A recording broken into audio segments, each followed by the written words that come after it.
Rise, man. The Force will be with you. What about the droid attack on the Wookiees? Hello my dear friends, how are you all doing today? I hope you're having a phenomenal one, no matter where you are in the galaxy. In today's video, I'm going to be talking about the planet that was named at the end of Chapter 13 of The Mandalorian Season 2. As a quick recap, Ahsoka Tano, who dwells on Corvus, was able to use the Force to connect with Baby Yoda, and she deciphered important aspects of his backstory. While we weren't told who his parents were or who hid him away from the Empire, we are told that his name is Grogu, and that he was being trained at the Jedi Temple on Coruscant prior to the rise of the Galactic Empire after the events of Order 66. Since yesterday's episode dropped, the theory that Yaddle and Yoda were the parents of Grogu has re-emerged amongst many fans. After some convincing, Ahsoka Tano had initially agreed to take on responsibility of Grogu and train him, but she later backed out when she realized that the child had grown attached to Din Djarin, and in her own words, he is like a father to him. Plus, Ahsoka now has her own mission to go on, to find Grand Admiral Thrawn and retrieve her friend, the Jedi Padawan from Star Wars Rebels, Ezra Bridger.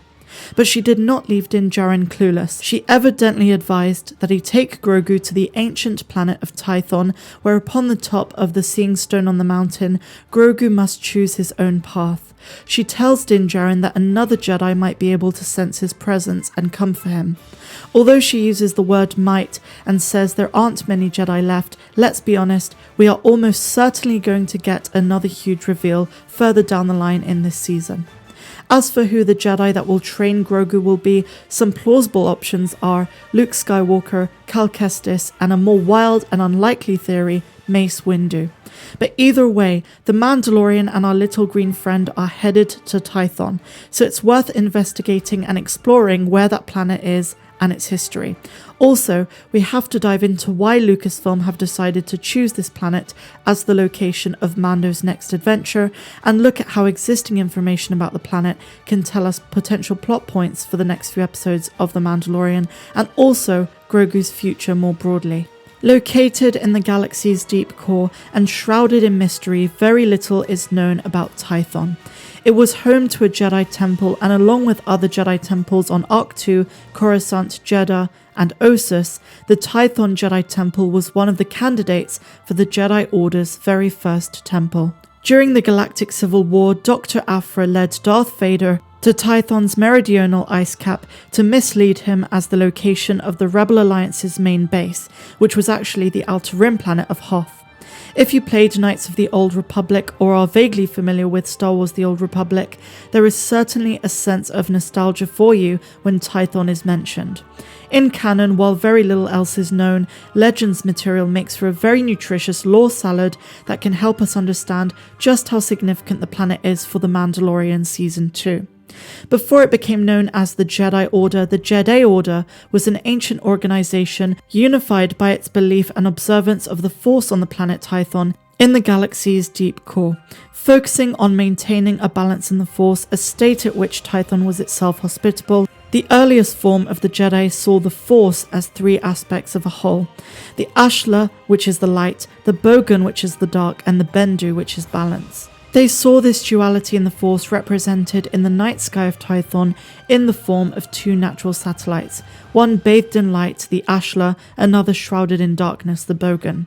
In keeping with the view of balanced Jedi who fell too far to either the light or the dark, were exiled to the opposite moon to meditate until they found balance again.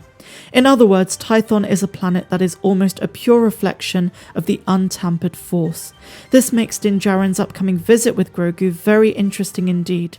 My theory is that Grogu is far more powerful than we have given him credit for, and an unforeseen and unexpected future lies ahead for him once he sits on the Seeing Stone. On the subject of the temple, the ancient one that was mentioned by Ahsoka Tano is most likely a reference to Maharakesh, also known as the Temple of Healing.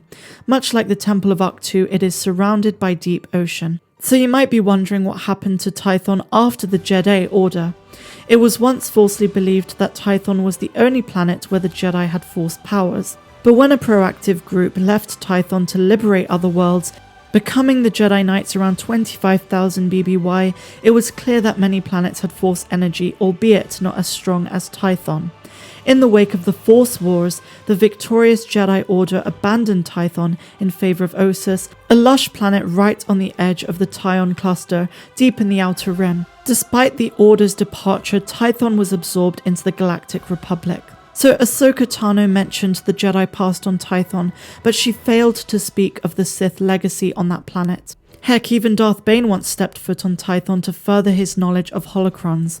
Once the Jedi had relocated to Coruscant, records of Tython's existence survived to this point.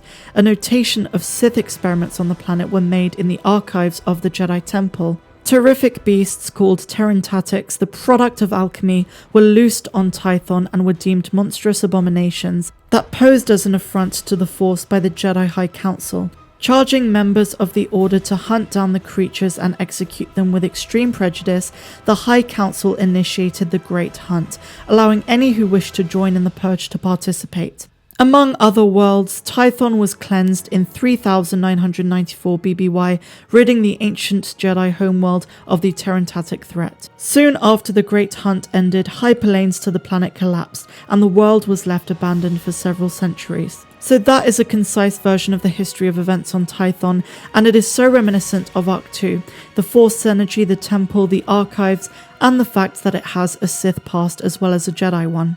It's hard to tell how the version of events will play out for Grogu when he gets there, but in my estimation we're going to come across another huge name, a Jedi that will make an appearance that, much like Ahsoka's live action debut, will make us all squeal. So now I leave it up to you. What do you guys think will happen when we get to Tython in The Mandalorian Season 2? What is the eventual destiny of Grogu? Let me know in the comments down below, and also make sure you hit like, subscribe to my channel if you're new, and I will see you tomorrow. I'm Star Wars Meg, wishing you a phenomenal rest of the day, no matter where you dwell in the galaxy. Have a good one.